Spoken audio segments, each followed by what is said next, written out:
So with that, I think we'll start with the first question, which relates to planning obligations.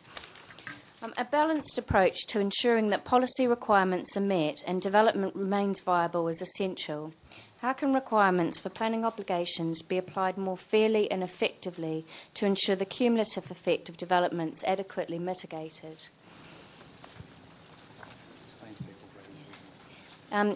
A lot of these comments arose through previous consultation, particularly on the core strategy. And I think the key here is the issue about cumulative effect. I mean, certainly major developments have negotiations for Section 106, but obviously there's a number of smaller applications that cumulatively do put pressure on our services and infrastructure. And it's perhaps looking at capturing some of those developments as well, or not in the case if that's inappropriate. Has anyone wanted to make a comment on that?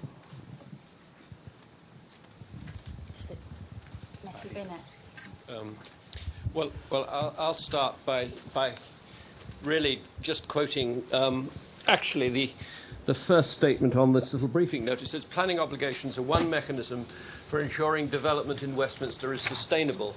Now, I live in central London and have done all my adult life, and I think that one of the issues that we face is obviously climatic change, both in terms of the heat and humidity, the rainfall events, and so on. And also, we live in a wonderful and historic city.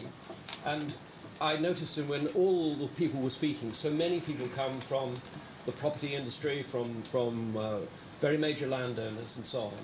And I know that planning obligations looked at from an amenity society point of view can be a process of sort of bargaining, and sometimes that can be a bit negative. But I would like to start this evening by saying, actually, I think we face a huge challenge. The government has said 80% reduction in carbon emissions by 2050, and how do we, in this wonderful historic area that we have, do that? We can't knock down the whole area and have wonderful eco-architecture. So what can 106 agreements do to help us retrofit, change, improve all of central London to make it sustainable? And I hope that the conversations can be set within that context, because over the lifetime of this plan and over the next 20, 30 years, I think that is going to be increasingly the dominant issue.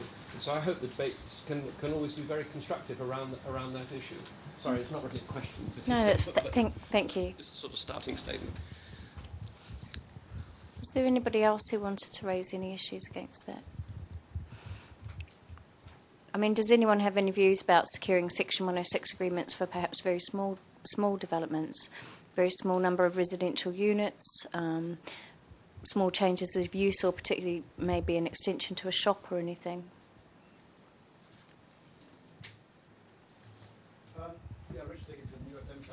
I just wanted to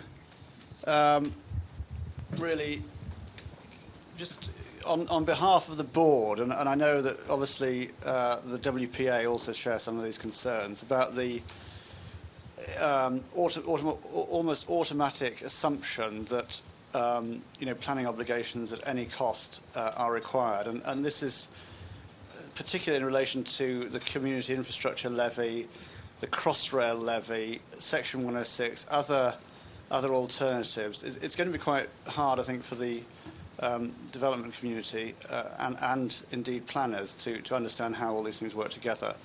And I think there is probably an option to look at more flexibly at how the system works, and in particular look at the idea of credits for when developers wish to undertake some public realm on behalf of the sort of community of Westminster. And we have these particular issues at the moment where we're pulling together a range of funding for Oasis projects, and some of the landowners are very keen to help with that, but they can't necessarily do it within the current system, and they can't get a credit, if you like, or a recognition that investment is being made in the wider infrastructure. So really, I think that it is actually in the gift of the policy to be a little bit more flexible about how a credit system could work, and just, I think, putting it on record and reflecting Rob Noel, the chairman of WPA's view as well.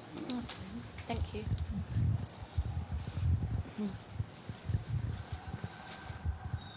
Hugh Bullock, Gerald Eve. Just picking up actually on Matthew Bennett's comments briefly. I mean, first of all, I think in terms of the challenge, he's absolutely right, and I think everyone now acknowledges that. When we had the design workshop, we talked about what we meant by good design, and we discussed the concept of architectural quality on the one hand and environmental quality on the other. And in terms of environmental quality, one's trying to pick up some of the points that I think Matthew Bennett's alluding to. Where I think it gets more difficult is what is the role of the obligation on that agenda, because I think a lot of the underlying issues have to be through design. Secondly, the new development to which obligations applies is change at the very margin of the city's environmental footprint, for want of a better phrase. So I think the real solution is going to lie probably outside the direct planning system in terms of regulation anyway. And secondly, existing buildings and refurb often don't come into the obligation framework. So I think we've got a really complicated issue there, but I think it's very hard to resolve it through obligations. I think in terms of the question, and it's how we establish priorities. I think that's going to be one of the key issues in terms of how do we choose what becomes most important, and that may change over time, because I suspect it's very difficult to try and achieve everything all of the time. So I think the message I would leave is how do we resolve the priorities of what can be done, picking up your comment about development remaining viable. Thank you. Were there any other points against that first question that anybody wanted to raise?